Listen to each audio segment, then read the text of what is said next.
and welcome to a Bevy of Bevins. This is my channel, and today we're going to begin a series of game schooling. I've already did one video, it explained game schooling a little bit, and we thought I showed you my science collection. There'll be a link to that video below so you can check that one out as well.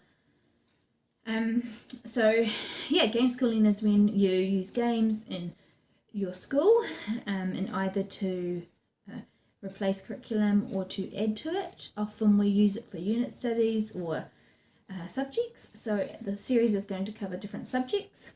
We're going to look at geography today. We will look at my maths, my language arts, we've done science, and then we'll do some history games as well. And we'll look at different ages and different how we play with young children and old children. You'll see some videos of us playing games. The children will tell you what their favourite games are, both school games and our strategic games. And then we'll show you our family collection of games as well. And you can all comment below on your favourite game or ask questions about what we play or what we use. So we do have a lot of games, and we love that they can introduce logic to children and turn taking and strategy, and then when you combine that with an educational game, they can learn through that as well. So yeah, come and join us and I'll show you our collection, and then I'll show you how they play. So these are our geography games. I'm sure we have more, but these are the ones we're going to look at today. Some are geography, world geography, some are based in particular countries, some are New Zealand focused. We like to try and find ones for New Zealand since that's where we live.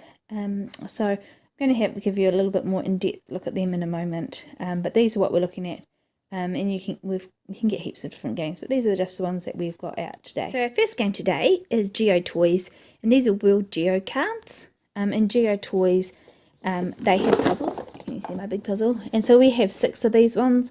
We love them. All the countries are kind of individual pieces. It's good for teaching countries and borders and oceans and a whole bunch of things. And so we have currently Asia, Africa, South America and Europe and the world. And they also have this game. They also have a bingo, I believe, as well. But so they have this game here, as you can see. These come in cards, and on the back side of the card, on the flip side, you can see that they have the countries around it without naming the country. So you can either play where each person sees this information and you have to name the country. We usually play it where you see the country, so Myanmar, and then you have to name its capital, or you have to name a country that borders it or an ocean that borders it if it has coastline. So yeah, that's how you play Geo cards. It has a whole bunch of cards, as you can see. There's just heaps of them. Yeah, so that is Geo cards, and going with the Geo Toys or the World Puzzles. So a game we have that's very specific to New Zealand, and it's called the Amazing Malwa Hunt. And in this game, as you can see, there you go around the board, and there are lots of places. And if you land on here, you then have to find where it is on the map. So these are usually covered up by these little moas. And then if you get the right place, so say we were trying to name this one, which is Bluff, and that's down here, and if we'd landed on Bluff and we're trying to pick where Bluff is, then we get it, and then we take the little moa token, and on the back there are footprints, sorry. And at the end of the game, the person who has the most footprints wins. So we like this game because it's very New Zealand focused, and it's hard to find New Zealand geography games, which teaches kids how to figure out where different places are in New Zealand. In this series, they have 3 other games. We have one on New Zealand history, and then we have this one here, which you can see, which is called the Amazing Mammoth Hunt, and this is a world geography one. So this is learning where places are on the map. So it's the same principle, but it's a world map. So we really love these because obviously we're from New Zealand, and it's really hard to find games that are very much for us. So that's the Amazing Malwa Hunt, and it's great if you can find games that do teach those geographies of your country. I think it's really good for children to know just their own country. And in fact, in our game I knocked the camera. In our game we actually have a New Zealand map, and so the kids look up different things on the map as well as we're learning through it. So that's a kind of a fun game there. So our next collection is called, it's Professor Noggins, which I've talked about in lots of videos because they're still one of our favourite resources. And these are countries, so there's countries of the world and more countries of the world. I think there's a third one as well. As like other Professor Noggin games, you get a card, so this one would be related to Israel. And on the back you have questions, so you roll the dice and 3, so depending on the kid we would ask the question. So the easy question was, I created a what after World War I or World War II, and then you'd answer it. If you get it correct, you keep your card to the side, and we play most cards wins. My children love these games. We have them for every topic you can think of. Lots of sciences, geography, we have some histories and things like that. So Professor Noggins, I thoroughly recommend. There's a whole bunch of collections. I'm sure you'll find a game that your kids love. The next game we have is called Explore the World. This is quite a very simple game. You take your character, so I've just got an elephant, you put it on the elephant square and you move around the board, and as you land on the board you asked questions depending on what you spun. So you spin, and when you spin it lands on a tree, so you're going to ask one of these sort of cards. And this one here, tree would say, what country is home to Mount Annapurna, one of the deadliest mountains on earth, Bolivia, Nepal or Switzerland? And then this is a landmark or a city. Which of the following countries of North America is the largest in geographic size? Cuba, Mexico or Nicaragua? So it just has lots of facts. These ones under here are cards, so you'd look at the card and then ask different questions. You know, which flag does it represent? And then some countries maybe about that, questions about that country, sorry. And these are different cards where you might have to do things. And there are some that are funny, like these sort of things. So it says, without saying anything, you will have a minute to act out the word boomerang, and things like that. So these are kind of fun acting ones, or kind of miss a turn type, things like that. So this is a very simple game, but it's very fun, a nice way to learn some extra facts. So this is quite a short game, and it's called Wonders of the World. And there's a whole stack, and I mean a whole stack, of all these cards of different wonders. And you put some on your board like this. So everyone has a player board, and you put them on this, and then other people have to guess your wonders. So another person might decide to guess this wonder, and it is Mount Vesuvius, and it's in Italy or Europe, and so they'd guess what it was, and then when they get it right, they don't know what continent it is, so then they have to guess which continent it comes from. So if they guess, yep, that's Vesuvius, and then they put it under Europe. On the back of this, it has hints, so you can, the person on the board not guessing gets to ask a question. It's the volcano is the only one in Europe mainland and has erupted within the last 100 years, and it can give you some clues. And if you get it without clues, you get 2 extra cards to store as points. If you need 1 clue, you get 1 card. If you need 2 clues, you don't get any cards, and if you can't get it after 2 clues, you don't get to score it. And so then you put the card you've guessed, so say this is my card I've guessed, and I have and it goes in here, and I'm going to guess it goes in South America. I put it here. At the end of the game you score the points for, and if you've got all the countries correct in all the landmarks correct in the continent. So that's a very simple game, but it's really cool to teach the kids about the wonders. And there's a big sheet inside it, and you can actually just go through those wonders with them. So that's really fun. And just even reading the facts is really interesting down the bottom, like the name area land of fire derived from the fires of the native Sikkim and Yanghang people, as witnessed by approaching European explorers. So just lots of little things that they can see. So a nice little game there. So I thought I'd share with you some of our strategy games or family games that are kind of very loose geography games.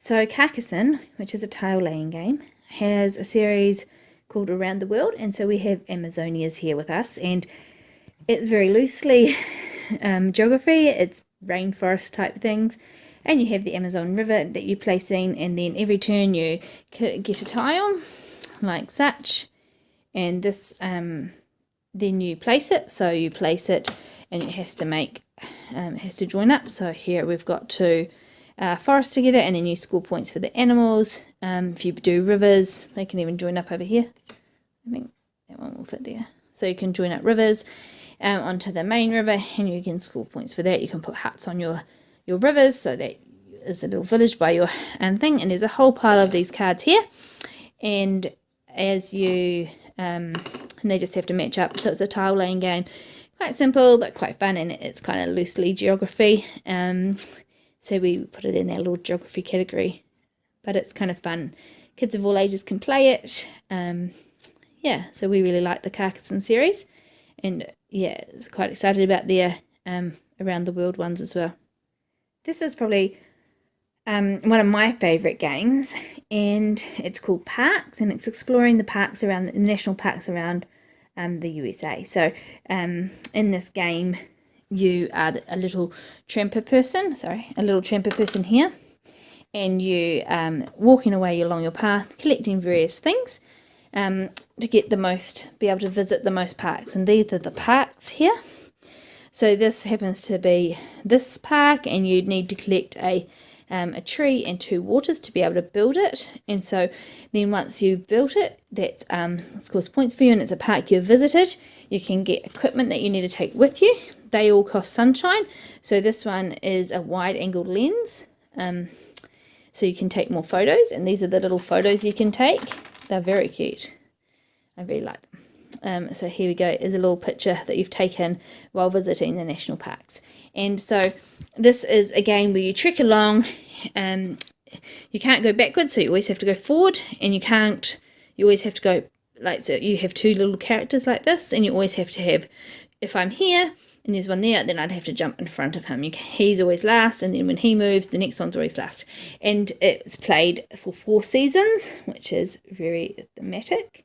And yeah, you can earn different bonuses, and you can have get canteens, which are which give you extra bonuses to help you out for collecting resources. And these are all the lovely resources, wooden and beautiful, and the wilds. So you can collect wilds, and these are my favourite. They are these beautiful little animals. So they're all different. So there's a bison, and we have a fish, and so all of these little things are just different. There's a leopard, and what's this one? There you go, a deer. So there's these beautiful, lovely little wooden pieces, and it's a wonderful game, and it's so thematic. And so this also comes into our geography unit. We can play this with all ages. So even though this is a strategy game, we can play it with all our family, and it's a very fun game and comes out a lot. Okay, so our last game, which is also part of our family collection, that has a lovely geographic theme, is called Ticket to Ride. And as you can see, it's a very large board.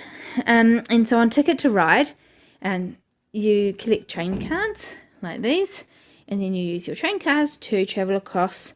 Well, this one's Europe, and if you get you have certain regions you have to go through. So you might have to go from Paris to Stockholm or anywhere in between. And once you join up those great little with those little trains across the continent, then you score extra points for your tracks. They're called connections, I believe. And yeah, so it's a really fun game. We've also just got another version which we're very excited about. Oh, sorry. Called Ticket to Ride Asia. Now, why we're excited about this is we are doing an ancient China unit, and so this fits in really nicely. So on one side of the board is kind of Asia, nowish, and then the other side is it's called Legendary Asia, and it has the Silk Road and things like that. So the kids are getting to see the different tracks along that as well. So this is a really great game. It's one that we put in our family collection. And younger children can play it because you collect the different colours. And so if you want to go along a pink track, you need to collect pink trains, and a rainbow train is any colour, and grey tracks are any colour as well. So you just can collecting trains, and then you're trying to make your tracks across, but you have to start to notice where the countries are and where they and how to get from route to route. So we really like this game as well. So thanks for joining us. That is our geography collection. We probably have a few others that I haven't had time to show you, but that's kind of a good starting place. If you do have questions, please ask them. If you subscribe and like, then you'll get to see the rest of the series on my Gameschooling. Have a great day, and see you later from Bevy of Bevins.